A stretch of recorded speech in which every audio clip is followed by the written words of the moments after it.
Hola, ¿qué tal? Yo soy Rafael Poveda y les doy la bienvenida al tercer capítulo de las Confesiones de Popeye.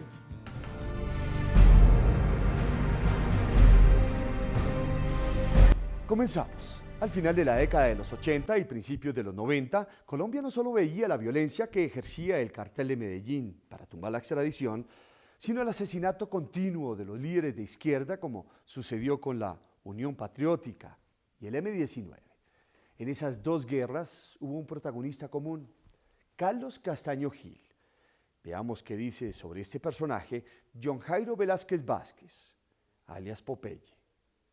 Carlos Castaño nos ayuda a nosotros a volar el DAS. ¿Para qué? La mente de Carlos Castaño no la entiende nadie. Para que muera toda la evidencia de la gente que le había ayudado a él a matar a los líderes de la izquierda. Porque Carlos tenía eso. Carlos, ¿por qué mata a la banda de la terraza? Porque Carlos mata a Jaime Garzón. Cuando mata a Jaime Garzón y ve en la televisión el entierro de Jaime Garzón, Dios mío bendito. Nadie sabía quién era Jaime Garzón hasta que no lo enterraron, que se dio ese río de gente. Todo el mundo dijo, Dios mío bendito. Carlos se asusta. Carlos mata a la banda de la terraza, eran los mejores sicarios que tenía. La banda de la terraza eran nuestros amigos, sobre todo el negro Elkin, que era el jefe.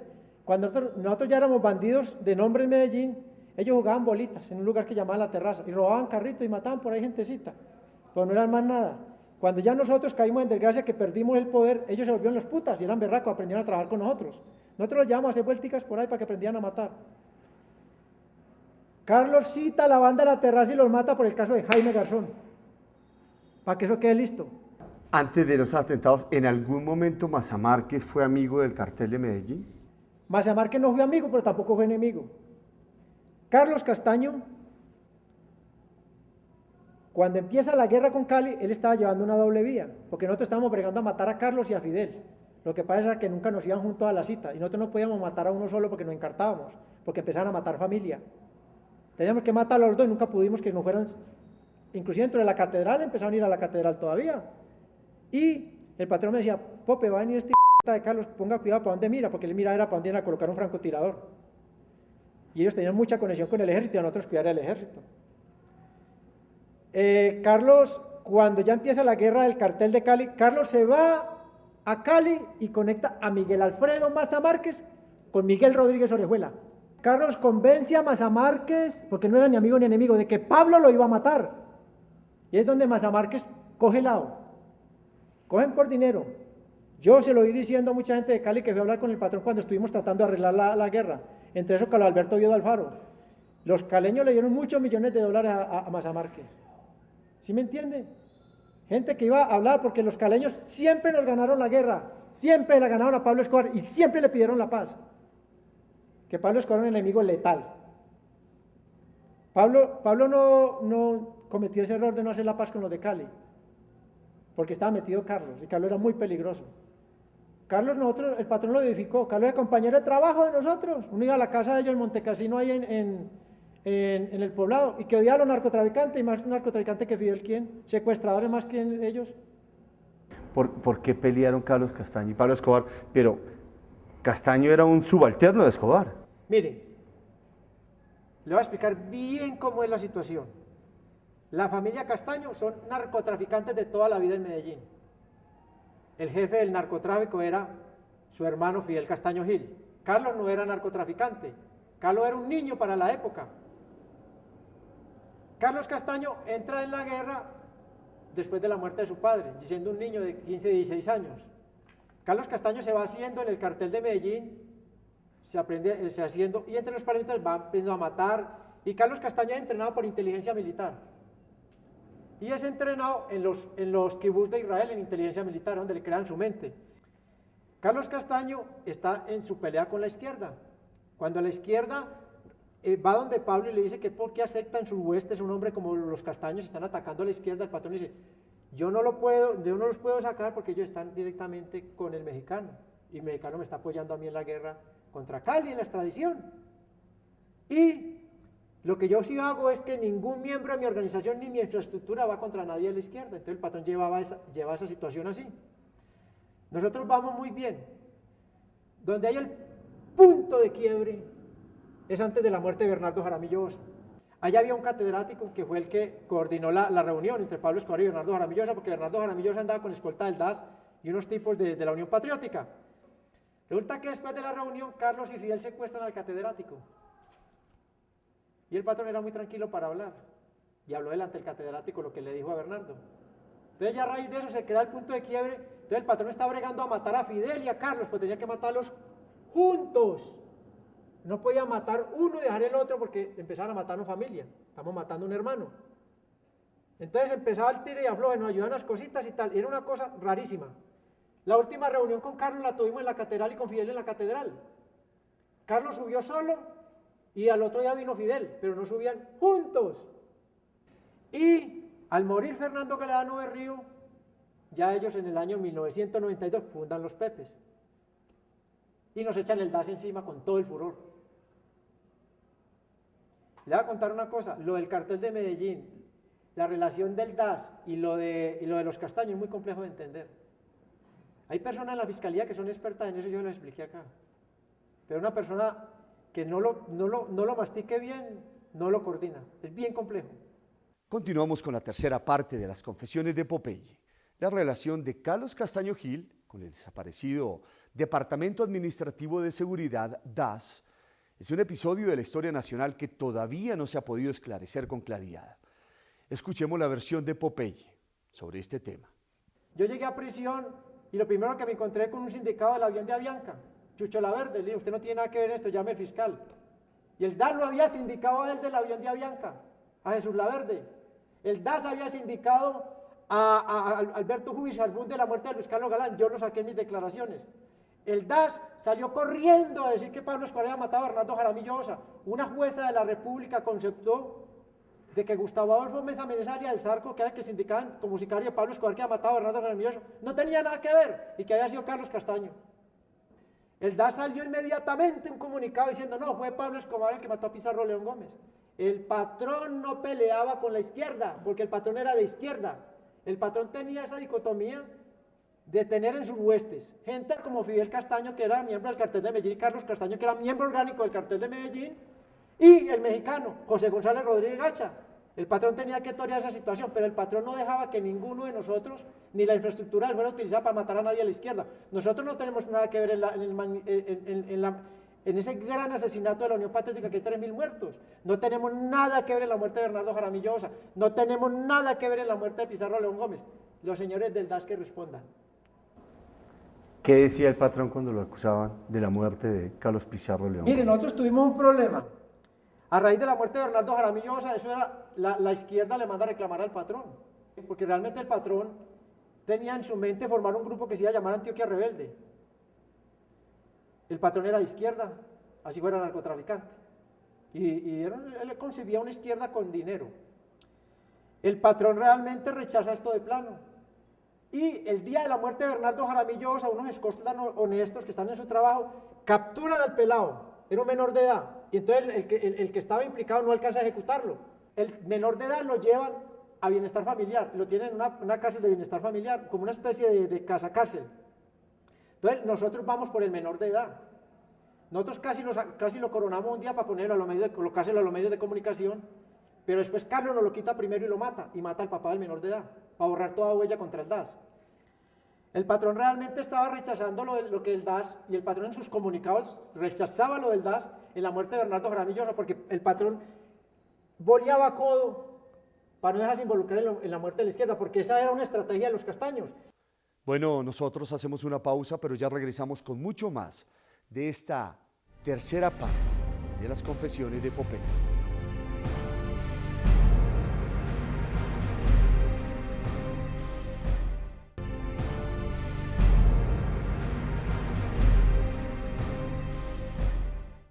Bueno, en los primeros meses de 1990, y mientras Pablo Escobar colocaba bombas indiscriminadamente para evitar su extradición, Colombia se preparaba para elegir un nuevo Congreso y presidente de la República. El grupo guerrillero M-19 acababa de desmovilizarse y participaba en las elecciones como la Alianza Democrática M-19, con Carlos Pizarro León Gómez a la cabeza. Pero su candidatura fue muy corta, pues el 26 de abril de 1990 fue asesinado.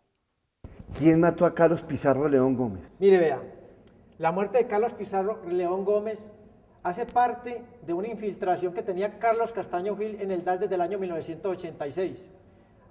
Le voy a hablar claro, a Pizarro lo matan Carlos Castaño, Alberto Romero del DAS y el DAS.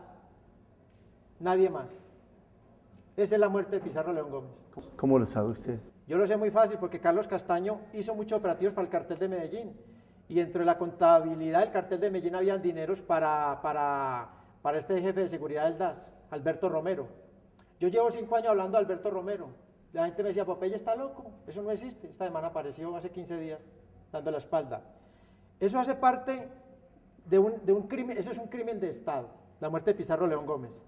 Y hay un mismo modus operandi, la misma arma, el mismo modus operandi de los sicarios, el mismo escolta del DAS, infiltrado en lo mismo de Luis Carlos Galán, y hay un patrón común, el arma y el entrenamiento de los jóvenes que hacen esto, en un caso niños y otro ya adultos. El escolta que sabe todo lo que está sucediendo, el que ingresa el arma al lugar donde se va a cometer el crimen, el que tiene contacto con Carlos y que tiene contacto con el sicario, es el que lo ejecuta. La muerte de Pizarro León Gómez es un crimen de Estado. Pizarro estaba muerto. ¿Usted sabe qué iba a pasar ahí o cómo se enteró de todo eso? No, realmente pues, como el DAS inmediatamente muere Pizarro, acusan a Pablo Escobar.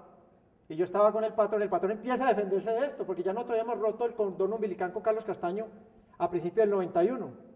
Porque es que el patrón le avisa a Bernardo Jaramillo Osa de que lo van a matar con los del DAS, que se cuide. Y Carlos se da cuenta y rompemos el cordón umbilical. Entonces ya Carlos empieza a tirarse encima todo lo del DAS, todo lo que haga el DAS, y empiezan a tirárselo a Pablo Escobar.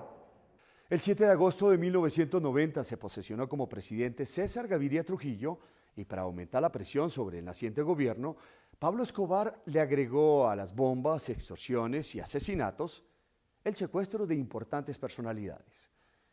El primero de ellos fue el de la periodista Diana Turbay. ¿Qué te acuerdas tú del episodio del secuestro de Diana Turbay? ¿Por qué Pablo secuestró a Diana Turbay? Al coger a Diana Turbay se tiene agarrada a la casa Turbay y se coge la niña, porque la inteligencia se hizo bien hecha. ¿Cuál era el que le dolía? Y ese es el que le dolía al doctor Julio César Turbay Ayala. Se coge Diana y se tiene guardada ahí en Copacabana, Antioquia. Y se empieza la negociación, porque la negociación estaba colocando dura. Porque la DIJÍN pensaba secuestrar familiares de Pablo Escobar y de nosotros para cambiarlo por los periodistas. Pablo Escobar sacó un comunicado donde decía de que las familias de nosotros estaban dispuestas para el sacrificio. Cuéntanos de cómo se planeó el secuestro de Diana, cómo se hizo, cómo ejecutó. Lo de Diana se empieza a trabajar muy despacio. Se empieza a trabajar por intermedio de Ricardo Prisco Preda con un muchacho de Bogotá que iba a las comunas de Ricardo. Y empiezan a engañarla a ella de una cita con el cura Pérez, con el jefe máximo del ELN, porque el ELN tenía contacto con Pablo Escobar. Entonces empieza el contacto con Diana Turbay, empieza el contacto y la llevan directamente a la cita engañada totalmente, porque yo después estuve preso con el muchacho que la engañó. ¿Quién la engañó? Un muchacho del ELN, en este momento me escapa el nombre, retirado del ELN, ¿sí me entienden? No era del ELN, estaba retirado. Pero en su momento estaba en el ELN. No, estaba retirado. ¿Cuál es el anzuelo? ¿Cuál es el anzuelo es el cura, y el muchacho demuestra que él perteneció al ELN. En la revista le hace una investigación y se sabe que el muchacho es del ELN, pues no sabían que estaba retirado. Entonces el anzuelo es ese, y ella sale y la citan en el Magdalena Medio, ya entra a Antioquia, que la cita era en Antioquia, porque a ella le están diciendo que el cura se iba a mover a Antioquia para atenderla bajo la estructura de Pablo Escobar. Y se sabía que Pablo Escobar, porque Diana era pensante, sabía que Pablo Escobar era de izquierda. Ella la engañan y en el Magdalena Medio les dicen que están secuestrados. Los tienen ahí un rato y ya los suben a Antioquia, porque había un manejo total de la zona por parte de Pablo Escobar. ¿Tú la viste? No, a Diana yo no la vi, ¿por qué? Porque yo siempre andaba con el patrón. Ella pidió muchas entrevistas con el patrón porque ella nos escribía. Como hay un correo, Ricardo nos mandaba las cartas de ella y pues para Pablo, que una entrevista con él. Cuando Diana le escribía a Pablo, ¿por qué Pablo no le contestaba o por qué no la veía? Realmente Pablo no la veía por lo que la presión de las autoridades también era fuerte. Y nosotros estuvimos en esa casa donde estuvo Diana, pues estuvimos escondidos un tiempo ahí, sabíamos entrar ahí, sino que realmente el patrón no se dejaba ver mucho en los bandidos de Ricardo. Entonces movernos hasta allá era riesgoso y moverla a ella también. Lo que pasa es que movernos tampoco estaba tan fácil, porque la policía también estaba dando una lucha, era una guerra. El patrón no quería hablar con ella porque él realmente, pues él esperaba soltarla, no es matarla. Y si él la soltaba, porque Pablo Escobar decía que eso se llamaba los extraditales, que eran unos narcotraficantes que estaban peleando en contra de la extradición, que él hacía parte de los extraditales porque era el más moderado, que él era el que decía no maten, no hagan esto, pero el asesino era Pablo. Entonces Pablo Escobar, si iba a soltar a una persona, no le daba la cara. Diana insistió mucho. ¿Qué escribía ella? No, ella lo que la mamá era la que suplicaba por la vida de ella era íntegra, diciendo que le explicaran por qué estaba secuestrada, que ella quería salir a cooperar con lo de la política de sometimiento a la justicia, porque realmente los decretos los que lo impulsó fue la mamá de Diana. Ella fue la que obligó al presidente porque lo acorraló. ¿Cómo le llegaban esas cartas que escribía la mamá de Diana, doña Nidia? ¿Cómo le llegaban a Pablo? ¿Cómo las recibía él? A él le llegaban a través de un industrial de Medellín, que era Diego Londoño Guay. Y Diego Londoño Guay tenía contacto directo con nosotros. Como él conocía pues toda la sociedad de Bogotá y se movían, cualquier cosa que necesitaban con Pablo, con Diego Londoño Guay. ¿Qué te acuerdas tú que le escribió doña Nidia a Pablo? Me acuerdo que eran cartas donde muy religiosas, le mandaba estampitas, donde le mandaba suplicar por la vida de la hija, que se pusiera la mano en el corazón, que él tenía familia, más que todo suplicando por la vida de la hija. ¿Y cuál era la expresión de Pablo y la reacción de Pablo? No, era frío, Pablo era frío. Él no se dejaba conmover con nada. Él la admiraba y todo eso, él lo capitalizaba, de que más dolor tuviera esta señora, más apresionada por lo de la constituyente, más presionada por los decretos del 3030, el 2047, que eran decretos de sometimiento a la justicia. Ella era la que tenía acorralada realmente al presidente Gaviria, por los medios de comunicación. Nosotros estábamos escondidos en una casa en el barrio Prado de Medellín, una caleta. Entonces el patrón me dice, si Diana vive, perdemos. Si Diana muere, ganamos. Y él estaba ansioso, entonces estábamos oyendo, porque ya pues en eso teníamos experiencia, lo mismo cuando la muerte de Luis Carlos Galán, porque las noticias decían de que Luis Carlos estaba herido, que estaban pidiendo sangre. Lo mismo lo de Diana, que estaba herida, que se necesitaba sangre, que ya venía la mamá, que venía la hija, que venía el expresidente Turbay. Y él empieza a caminar, y oye el radiecito, yo preparándome para salir. Cuando ya se confirmó la muerte de Diana, él se puso contento.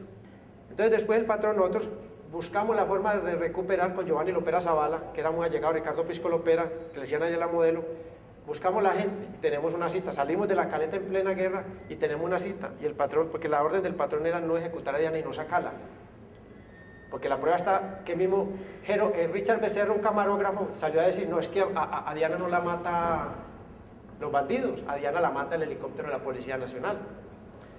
El patrón habla con ellos y le dice, bueno, dígame la verdad, muchachos, porque el patrón no mataba a nadie por eso, y menos un bandido, él lo apreciaba mucho. Mata más un narcotraficante que un bandido. ¿Ustedes mataron a Diana? No, dijo, patrón, nosotros la estamos sacando, le pusimos un sombrero. Y Diana murió con una bala de fusil 7.62, y todas las armas de nosotros eran 5.56, 9 milímetros y 38. Eso fue un secreto de Estado. Nunca dieron la prueba balística de la muerte de ella, salieron a decir que era con unas armas que habían cogido un fusil auge ahí, y a Diana la ejecutaron desde el helicóptero. ¿Por qué? Ellos saben que Diana Turbay está ahí porque el mismo que entrega, nosotros después supimos y Pablo Escobar ejecutó al informante, el mismo que entrega a Ricardo Pisco Lopera, que es el jefe, un gran jefe de una gran comuna de Medellín, entrega a Diana Turbay, y la policía no hace una operación envolvente de rehenes porque la policía no sabía de eso, sino que la policía coge un helicóptero artillado, entran con M60 y entran con fusilería atacando la casa. Entonces cuando ven que los bandidos salen, atacan a un tipo que va de sombrero, y era Diana Turbay. Diana cae ahí. Me estabas diciendo que Pablo se alegró, ¿por qué? Porque si se la llevan viva, muestra una debilidad del grupo de los extraditables, y la negociación estaba lista, pero todavía no estaba la extradición, y Pablo no se entregaba hasta que no cayera la extradición. Ya se habían entregado los Ochoas, ya se estaban... Entonces, al rescatar a Diana se muestra que la organización es vulnerable, de que nos pueden derrotar, de que nos pueden llegar, de que nos pueden rescatar la gente, entonces no hay por qué negociar con los extraditables. Entonces Pablo se alegra porque dice, si saben que si bien encuentran un muerto. Bueno, hacemos otra pausa y ya regresamos con mucho más de esta tercera parte de las confesiones de Popeye.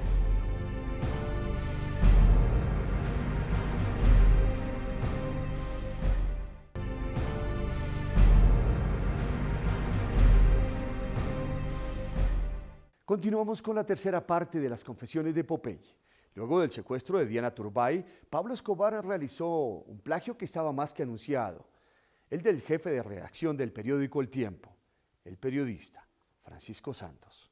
¿Por qué secuestrar a Francisco Santos? ¿Por qué? Porque es una familia poderosa. El patrón, cuando hace el esquema de secuestros, él quiere coger las 4 familias más poderosas de Bogotá, porque en Bogotá está la plata del cemento, la plata de la corrupción, la plata del petróleo, está todas las platas y está todo el poder, Bogotá. Así Bogotá, todo el mundo diga que es muy aburrido, a los países no les gusta ir a Bogotá, pero está el dinero de Colombia, está en Bogotá. Entonces hay que coger y está el poder, hay que coger las 4 familias. Las 4 familias de la época, ¿quién era? La familia Santos, poderosísima. Don Hernando era más poderoso que cualquier presidente de la República de Colombia. Había que coger la familia Pastrana, poderosísima, hijos de expresidentes y con ganas de carrera política, delfines, un delfín. Había que coger la casa Turbay y la casa Galán. Entonces el patrón toma la decisión de secuestrar a Francisco Santos porque le hacen un estudio de inteligencia, porque estaba moviendo pues, un carro blindado y con un chofer, y entonces el secuestro lo planean de forma que sea fuerte, con la orden de ejecutar el chofer. La joya de la corona de Pablo Escobar era Francisco Santos. Era el más importante de todo porque es que don Hernando hacía converger a todas las fuerzas políticas. Fue más clave de todos. El patrón se mostraba euforia cuando se secuestraba a una persona esta fuerte. ¿Se lo llevaron para dónde? Ahí mismo Bogotá, siempre estuvo en Bogotá. Porque es que resulta que como nosotros llevamos a cabo Andrés Pastrana de Bogotá hacia Medellín, entonces sacaron un secuestrado de Bogotá porque las autoridades dijeron, bueno, tratan de sacarlo esta noche. Porque en el momento que cae secuestrado Francisco Santos, cierran toda la ciudad y toda la operación aérea, porque nosotros sacamos por vía aérea a Andrés Pastrana. Entonces había que hacer lo contrario a lo que se hizo la otra vez. Entonces siempre permaneció en Bogotá. ¿Cuál era el propósito de Pablo Escobar con Pacho Santos? Presionar al papá para que se llegara a una constituyente, para que se buscara una negociación con los extraditables, para que los tomaran como no como un grupo de narcotraficantes, sino para buscarle un tinte político.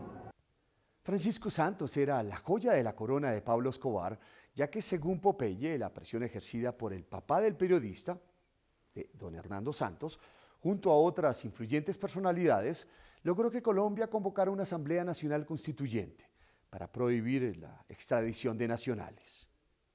Alberto Villamizar estaba bregando a salvar a Maruja Villamizar de Bachón, su hermana, que nosotros la teníamos secuestrada, la directora de Focine en la época, esa la liberamos antes. ¿Por qué? Porque la gente vio que con los extraditables no era charlando, porque cuando se puso dura la negociación, y muerta Diana Turbay, matamos a Marina Montoya, que era la hermana de Germán Montoya, el duro de la presidencia de Virgilio Barco, que nos puso conejo, y era una viejita, tenía más de 3.000 años. Matamos a la viejita y todo el mundo dijo, si son capaces de matar a esta señora, ¿qué va a pasar con Maruja? Entonces Alberto Villamizar es comisionado por el gobierno porque es de total confianza de César Gaviria. Y él no era compinche de nosotros. Alberto Villamizar llegó hasta la catedral. Y él lleva al ministro de Justicia. Alberto Villamizar fue clave. Él era comisionado directamente por el gobierno.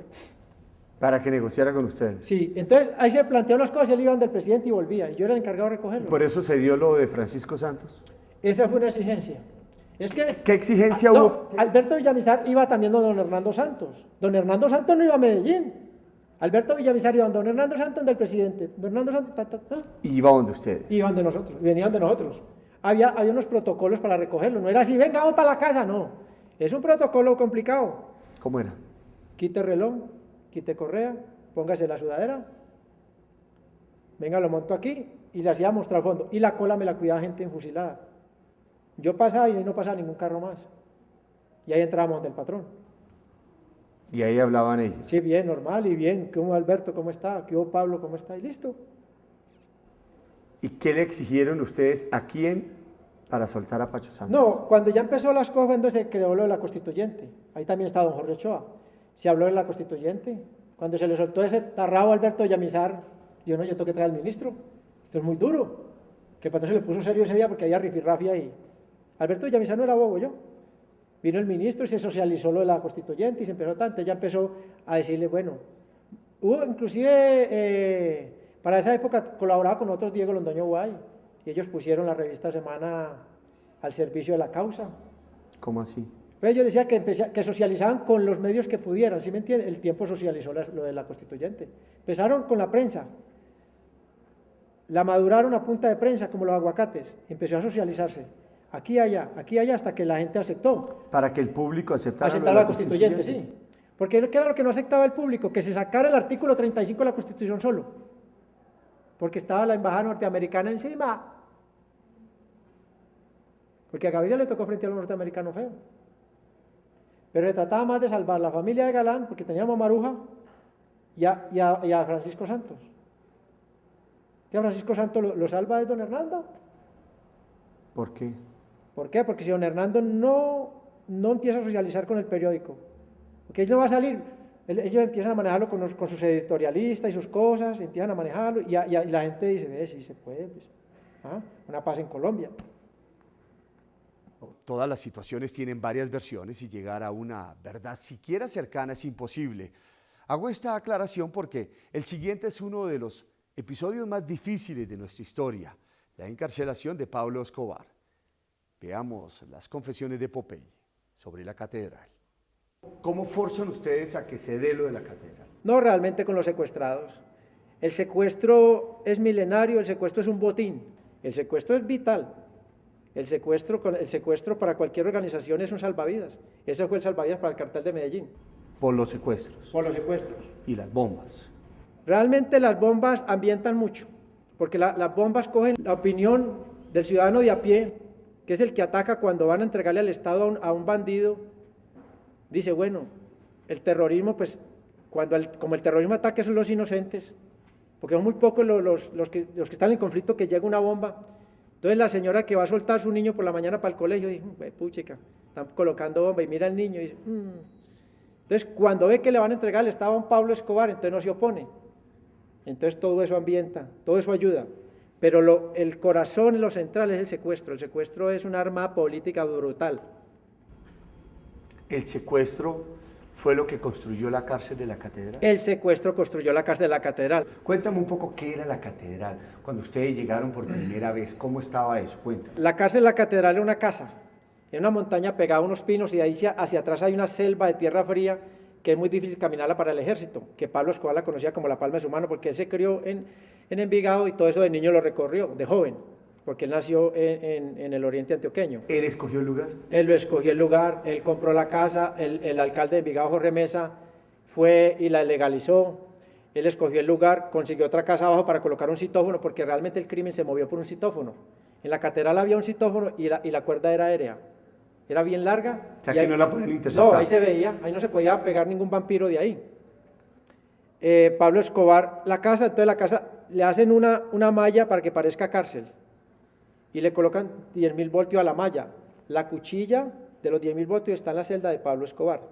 O sea, él la sube o la baja. Sí, nombran una guardia nacional para darle legalidad a la catedral, pero la guardia no puede entrar a la cárcel, ni puede ver a Pablo Escobar. De lejos sí lo puede ver. Nombran una guardia municipal que son unos bandidos de Pablo Escobar vestidos de azul, bandidos asesinos todos. Entonces Pablo Escobar está rodeado de sus mismos bandidos. La cárcel, la catedral, la casa la cogen y le colocan unas rejas para que parezca cárcel. Y entonces ya empiezan a hacer la habitación de Pablo, la de Popeye, la del Mugre, la del Loto, la de todos nosotros. Hacen las celdas, entre comillas. ¿Tenían en la cárcel? ¿Ustedes cómo No, comenzaron a engallarla y cosas no, así? eso entraba de todo porque eso realmente pues el control era mínimo. Porque realmente pues hay un furgón y Pablo Escobar era muy previsivo y al furgón le hizo un doble fondo. Y en el doble fondo entraban 8 personas diarias a visitarnos. En el doble fondo entraba licor, teníamos armas dentro de la cárcel. Bueno, hacemos otra pausa de esta tercera parte de las confesiones de Popeye. Pero bien, mucho más. Ya regresamos.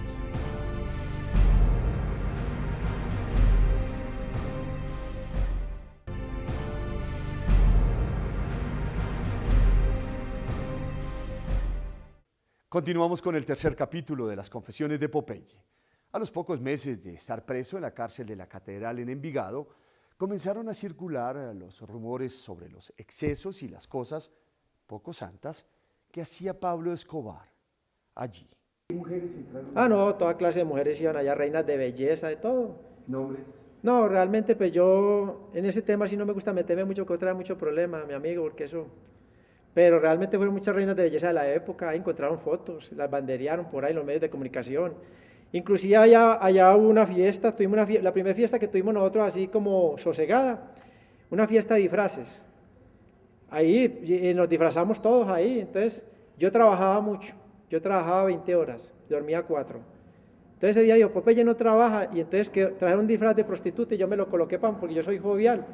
Y después encontraron esa foto y decían que nos disfrazamos para tener sexo entre nosotros, puras bobadas. Pero realmente en la catedral sí subieron muchas mujeres, y inclusive el patrón antes de terminar la catedral hizo una caleta para cuando venían las autoridades de Bogotá, porque él tenía que avisarle que venían. Entonces metía las peladas ahí, la visita se demoraba 2 horas y ellos se iban y sacaban las sardinas de ahí, y seguía la fiesta, ahí había una discotequita, había un sauna. Eso realmente, pues ahí sí, eso fue complicado, nosotros mismos nos enterramos el cuchillo con eso, porque el patrón nos decía que no, el mugre fue el que hizo la discoteca, y usted llegaba y tomaba whisky, cerveza, champaña, y ahí nos emborrachábamos. Y entonces, ahí sí hubo mucho desfile de mujeres, la catedral, y el patrón tenía su chimenea, prendía su chimenea, de madera real, y ahí él tenía una habitación súper lujosa, exageradamente lujosa, no lujo y no exageradamente lujosa, cortinas de lujo, todo de lujo, pisos de lujo. Eso la esposa de doña Tata, doña María Victoria fue la que decoró eso, vestir, unos baños súper sofisticados, eso es una locura. Cuéntanos un poco de los lujos de la catedral. No, eso es una locura, cada uno organizó su celda lo que mejor pudo. Para la época no existía el internet, pero sí ya había algo que se colocaba un aparatico y se podía chatear, pero no era un internet. El mugre era muy hábil en eso. Todo eso lo utilizaba el patrón para delinquir porque le estaba traqueteando desde ahí, matando en esa guerra de Cali, pues de ahí, desde la catedral mató a Henry Pérez, que era el jefe de, porque Henry Pérez nos traicionó en el Magdalena Medio, y era el jefe de las autodefensas. ¿Qué lujos había brevemente? No, lujos, las habitaciones eran lujosísimas, camas de lujo, escritorio de lujo, cerámica de lujo en los pisos, los baños de italianos, todo italiano, las cabañas lujosísimas. No, el lujo era total. ¿El gobierno sabía esto? Total, es que entraban los funcionarios del gobierno. Allá, en esa época, el ejército tenía el control del IMPEC. Había un coronel Navarrubio. Navarrubio entraba y veía todo eso, pero Nava estaba controlado por Pablo. Entonces ellos se hacían la vista gorda. Gaviria lo sabía. Ahora es que yo veo que el expresidente sale a decir que no sabía nada, él sabía claro. Inclusive hubo un problema porque una vez llegaron unos funcionarios del Ministerio de Justicia y Mogre los amenazó, porque querían hacer algo con la malla, querían como quitar el control de la cuchilla que la tuvieran ellos, y eso hubo un medio rifirrafi ahí, pero Pablo Escobar apagó todos esos incendios con plata o con bala. Bueno, sin duda, el asesinato de Moncada y Galeano fue la gota que rebosó la copa en la paciencia que le tuvo el país a Pablo Escobar y marcó el inicio de la última etapa en la vida del capo. ¿Mataban allá adentro de la catedral? Sí, claro, 2 muertos hubo ahí. De ahí se dieron cientos de órdenes de asesinato afuera, sino que Pablo Escobar ordena la muerte de Fernando Galeano Berrío y de Gerardo Moncada Cuartas adentro porque tenían mucho poder adquisitivo. Pues Pablo Escobar confiaba en su gente, pero había que ver qué tanto después de tenerlos secuestrados aguantaran un ofrecimiento de 100 o 200 millones de dólares que ellos los podían ofrecer tranquilamente.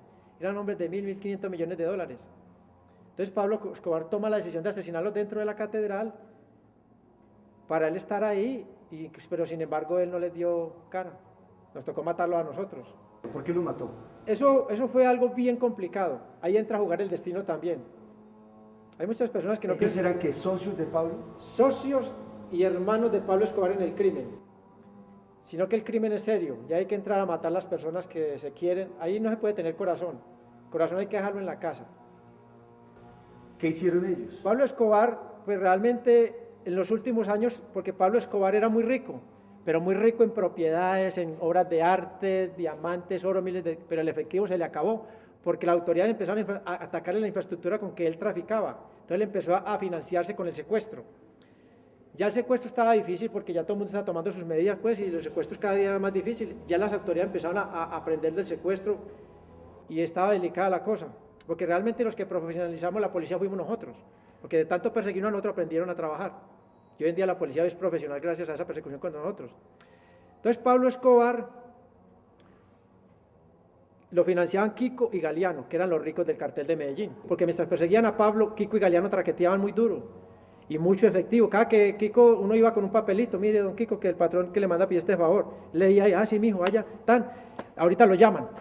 Llegaba un carro y le entregaban unos 6, 7 millones de dólares, 10, 15 millones de dólares, no hay ningún problema, ¿listo? Era una caleta. Y se repartía la plata, que el patrón gastaba la plata así. Bueno, muy bien todo. Cuando llegamos a la catedral, cuando nos reunimos antes de entregarnos a la catedral, Kiko y Galeano le dijeron al patrón: Pablo, nosotros te vamos a mandar $500.000 mientras te fortaleces, para que te financien la catedral y te sostengas ahí con todos estos locos. Bueno, listo, nosotros te entregamos a la catedral. Los primeros 4 meses los $500.000 llegaron sagrados, pues ya Pablo Escobar estaba traqueteando y ya tenía ruticas de 200 kilitos, de 500, de 1000. A los 4 meses nos llegaron 50 millones de pesos en una cajita así, nunca me olvida, de Noel. El patrón abrió esa caja y me dijo: ¿y eso qué? Le digo: 50 millones de pesos que mandaban don Kiko y don Galeano. Sí, listo, devuélvale esa plata y mándale una razón con el Chopo, que el Chopo era un asesino teso. Dígale que yo no estoy pidiendo limón y que este no era el acuerdo. Ellos se pusieron así. Listo. Resulta que casualmente un trabajador del Chopo, el Tití, encuentra $23 millones en una caleta. Entonces aparece Galeano en la catedral, una cita urgente con Pablo. Yo manejaba el citófono, tan, listo, ya los hemos subido, don Kiko, porque hay gente importante del cartel de Medellín. El patrón ya estaba puto, porque ya el patrón tenía informes de que ellos estaban cooperando con el cartel de Cali. Ellos suben y una vez le dicen: Pablo, perdimos el plante. Le digo: ¿cómo así? No, nos quitaron $23 millones, pero nosotros creemos que es la gente tuya. Le digo: ¿cómo así? Igual. Listo, ellos hablan ahí con el patrón y salen de ahí de la catedral. Cuando ran el Tití urgentemente al citófono, yo contesto: Pope, tengo que subir urgentemente a hablar con el patrón, pero urgente es urgente. Yo hable pues, no puedo hablar, tengo que ir donde él. Sube el Tití, urgente, el camión baja y sube. El Tití, se sienta el patrón. Yo: ¿qué pasó, Tití? Le digo: patrón, le voy a contar, nos metimos en una caleta y me encontré $23.700.000. Le digo: acaban de salir Kiko y Galeano de aquí, esa plata es de ellos y van a pelear, y ya sospechan de ustedes. Entonces el patrón les dijo: deben $18 millones a mí, yo peleo, o no me den nada y peleen ustedes. Entonces el Tití le dijo: no, patrón, no te damos los 18 millones, y el patrón coge los $18 millones, y cita a Galeano y a Kiko, y ya nos había preparado nosotros para matarlos. Entonces el patrón sube y le dice que lo espere en la cabaña de Roberto Escobar. En la cabaña de Roberto Escobar había una caleta, que habían hecho varias caletas en varias cabañas. Entonces de una vez ahí Roberto Escobar los notifica de que quedan secuestrados. Y ahí ya es donde Pablo Escobar da la orden, y entonces matamos a Kiko y a Galeano, los descuartizamos y los quemamos con la madera que había ahí. Esa noche sube el Chopo y sube el Arete, y se acuerda una vendetta en Medellín, para matar al hermano de Kiko, para matar a los hermanos de Galeano, para coger los contadores, para matar los guardaespaldas, para todo. Se arma una vendetta fuerte y arranca una vendetta en Medellín. Al otro día vino un narco amigo del patrón. Me dijo: Pope, yo estaba ayer en Medellín, y yo vi una fogata, que estaban quemando, huevón. Y le dije: no, una madera ahí. Y yo por dentro dije: estábamos quemando el cartel de Medellín, porque ese día fue donde la familia de Negro Galeano va a Bogotá y va donde el doctor Gustavo de Grey, el fiscal, le informa que no aparecen estas personas. Le informa, y entonces ya empieza una cosa ahí. Entonces el fiscal va donde el presidente, ellos organizan la retoma de la catedral. Bueno, se organiza la retoma, ¿y qué pasó? Cuéntanos sobre la escapada. Resulta que empezó una avionetica a lanzar sobre Medellín volantes, diciendo que Pablo Escobar era un asesino, que estaba matando gente entre la catedral, todo eso. Entonces nos avisan los radios de que viene subiendo por Envigado, por el Salado, que viene subiendo unos camiones del ejército. Y ya habíamos visto algo raro, porque se habían llevado al director de la cárcel, el coronel Homero, y habían dejado un sargento de la guardia encargado de la dirección.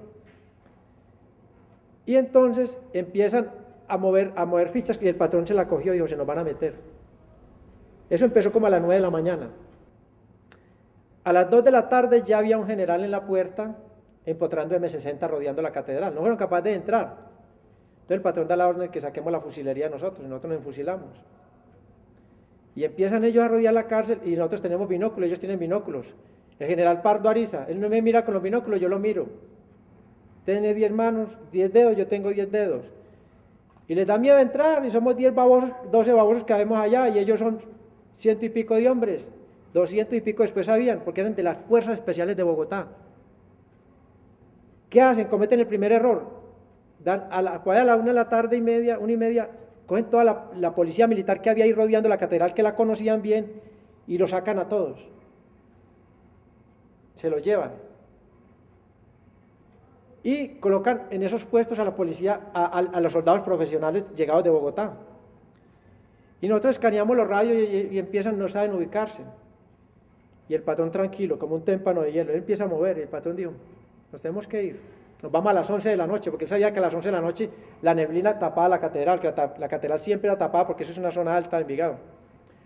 Y ahí empezó el rifirrafe, entonces se da una gran acción de parte del coronel Navarrubio y del viceministro de Justicia, que primero nosotros habíamos visto al viceministro de Justicia que era jefe de escoltas de Gaviria y después lo nombró viceministro de Justicia, y entraron a la cárcel, y el patrón dijo, esta es una gran oportunidad, porque realmente el patrón no sabía que iban a entrar ellos. Entonces el patrón llega y me dice a mí, bueno, Popeye, coja usted al viceministro de Justicia, y él con otro grupo cogió a Navarrubio, y vamos a ver qué es lo que va a pasar aquí. Entonces meten a una pieza a Navarrubio y yo meto al viceministro a otra, ya encañonados. Navarrubio, el patrón le pregunta, ¿a qué vienen? Entonces Navarrubio le dice, venimos a cambiar los soldados de las garitas, a cambiar los guardianes de la garita, la Guardia Nacional, por soldados, para tener control, porque aquí están pasando cosas raras. Listo. No le quiso decir, no sabía, él no sabía, porque ya el ejército sabía que Navarrubio estaba cooperando con Pablo Escobar. Viene el patrón donde el viceministro de Justicia, un tal señor Mendoza, que es un cobarde, Navarrubio un hombre fuerte, peso. El Mendoza un cobarde, le dijo, ¿a qué vienen? Le dijo, venimos a trasladarlo a usted y a los muchachos para la 4ª brigada del ejército. Entonces el patrón dijo, ustedes vienen a matarnos y ustedes también los van a matar, porque le habían desinformado a los 2 funcionarios. Resulta que el gobierno no les había dado la autorización de entrar, ellos entraron a moto propio. Entonces ya el patrón ya cogió al viceministro de Justicia, le puso un teléfono para que llamara a Bogotá.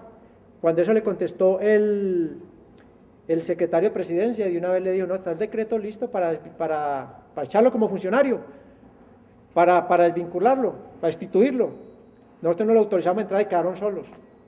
Entonces eso nos dio a nosotros mucho tiempo para organizar y esperar que llegara la noche para poder salir. Entonces el patrón escogió los que nos íbamos con él y los que se quedaban, porque hay unas personas como Valentín Taborda, otros que no podían caminar la montaña porque la montaña es así. Él había construido la cárcel, entonces el muro que soporta la malla, uno de esos ladrillos fue con yeso, no con cemento. Le metimos la pata y por ahí no fuimos, que el patrón la conocía bien, porque ese general no organiza el secuestro de un gato entregándole el gato, la jaula, la leche y la cabulla. Eso estaban enloquecidos, no sabían, y con la noche se acabaron de enloquecer.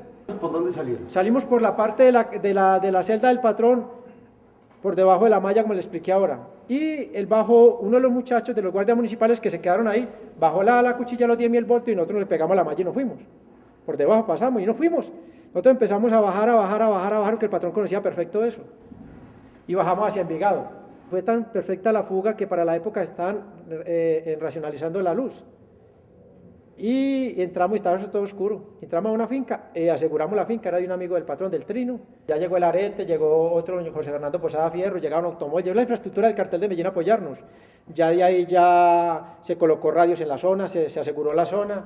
Ya de ahí se empezó a salir una gente, se fue el hermano del patrón, se fue una gente y nos quedamos el patrón y yo solo, y ahí salimos caminando hacia otra caleta de ahí, en Sabaneta, Antioquia, y ahí nos quedamos en esa casita. Bueno, la fuga de la catedral es sin duda uno de los capítulos más inverosímiles y vergonzosos de la historia colombiana. Y de esta manera hemos llegado al final. A todos ustedes, muchas gracias por su sintonía, por estar con esta tercera parte de las Confesiones de Popeye. Yo soy Rafael Poveda. Gracias por su sintonía.